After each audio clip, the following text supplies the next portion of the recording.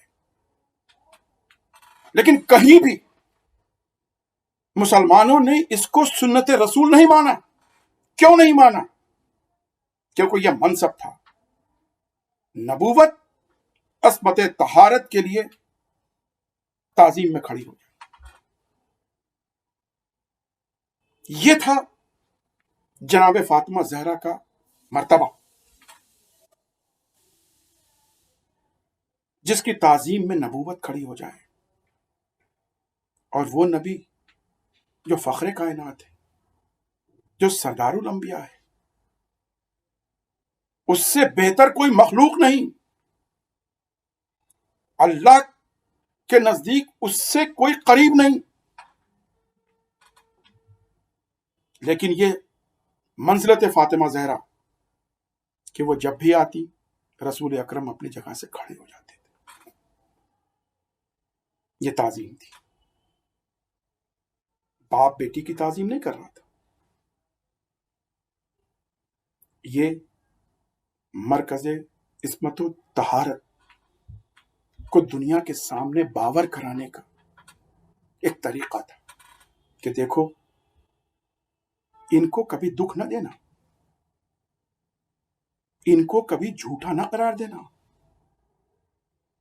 ان کی کبھی بے عزتی نہ کرنا، ان سے کبھی الجھنا نہیں، ان کو کبھی رلانا نہیں، ہمیشہ ان کی تعظیم کرنا، ان کی عزت کرنا، کیونکہ جب رسول جس شخصیت کی تعظیم میں اٹھ کھڑے ہو، اور یہ بارہا مسجد نبوی میں یہ منظر دیکھا گیا، یہ کوئی ایسی بات نہیں تھی کہ جو کوئی ڈھکی چھپی تھی، لیکن ہوا کیا، رسول کی آنکھ بند ہوئی اور وہ شخصیت جو مرکز عصمت و طہارت تھی، وہ شخصیت جس کے چوکھٹ اتنی معتبر تھی کہ رسول اس چوکھٹ سے گزرتے وقت بھی سلام کرتے تھے، یہ چوکھٹ اتنی عظیم تھی جس کو لانگنا بغیر اجازت کے نہ جبریل اس کو عبور کرتے تھے، نہ ملک الموت عبور کرتے تھے۔ یہ وہ چوکھٹ تھی جہاں ملائک فخر محسوس کرتے تھے اس چوکھٹ پر آ کے، ایک سائل بن کے، مسکین بن کے، بیمار بن کے، گدائی کے لیے وہ اپنا فخر محسوس کرتے تھے۔ یہ وہ چوکھٹ تھی۔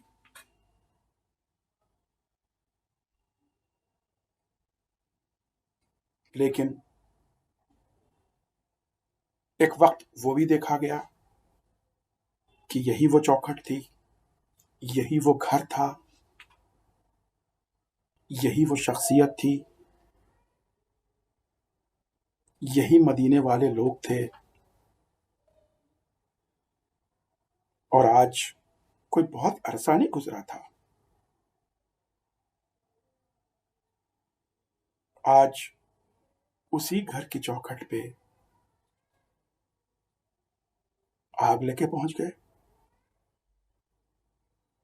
اسی گھر کو تاراج کرنے کے درپے ہو گئے۔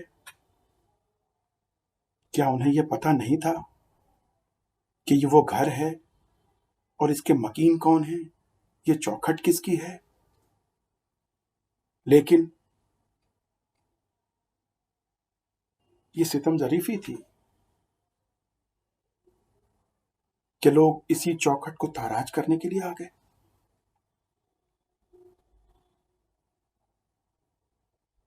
اس در کو آگ لگا دی گئی، یہ بھی نہیں سوچا کہ اس دروازے کے پیچھے کون ہے، جگر گوشے رسول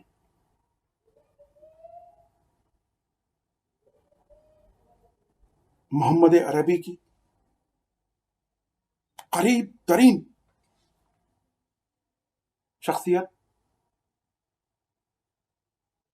جنہیں رسول اپنے جگر گوشہ کہتے، جنہیں اپنے بدن کا حصہ کہتے، اور اتنا زیادہ محبت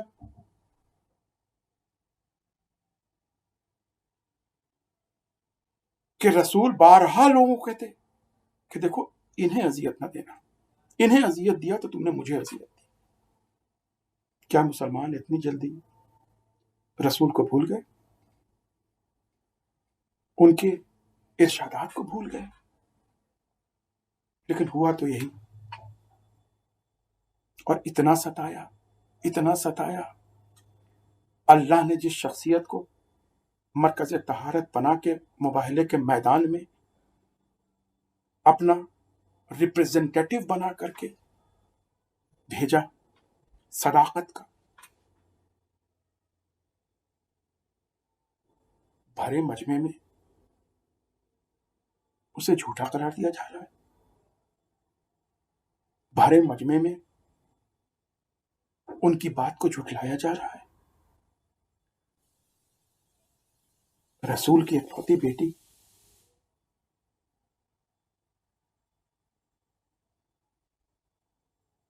اس مجمع میں کھڑی ہے، اپنے حق کا مطالبہ کر رہی ہے، اور حاکم وقت تعویلیں دے رہا ہے ان کو اس حق سے محروم کرنے کے لیے۔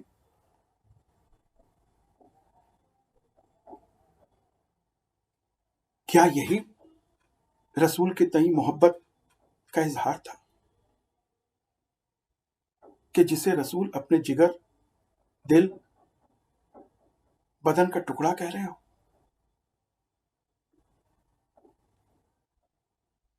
وہ اپنے حق کا مطالبہ کر رہی ہے اور دنیا وہ حق دینے کو تیار نہیں۔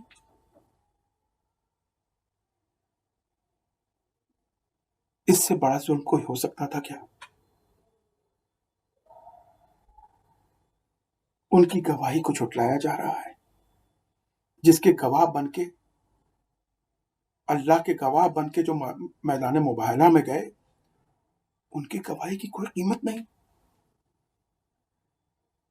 یہ کون سے مسلمان تھے؟ اور یہ پہلی بار نہیں ہوا تھا، پوری دنیا جانتی تھی کہ جناب فاطمہ زہرا اپنے بابا سے بے انتہا محبت کرتی تھی، اور رحلت رسول خدا کے بعد کبھی چین سے نہیں رہی، دن رات روتی رہتی تھی۔ ان کے رونے تک پر اہل مدینہ کو پریشانی۔ یہ کیسا عشق رسول تھا؟ سب کو پتا ہے۔ علی کے پاس آئے تو کہنے لگے کہ آپ فاطمہ زہرا کو سمجھا دیں کہ یا تو وہ دن میں رو لیا کرے اور رات میں رو لیا کرے۔ پہلی بار رونے پر پابندی نہ صحیح، ریشننگ کی گئی، کیا بس آپ اتنے وقت روئیں۔ کیا یہی رسول سے محبت کی دلیل تھی کہ جناب فاطمہ کو اپنے بابا پر رونے کے لیے بھی شہر سے باہر جانا پڑتا؟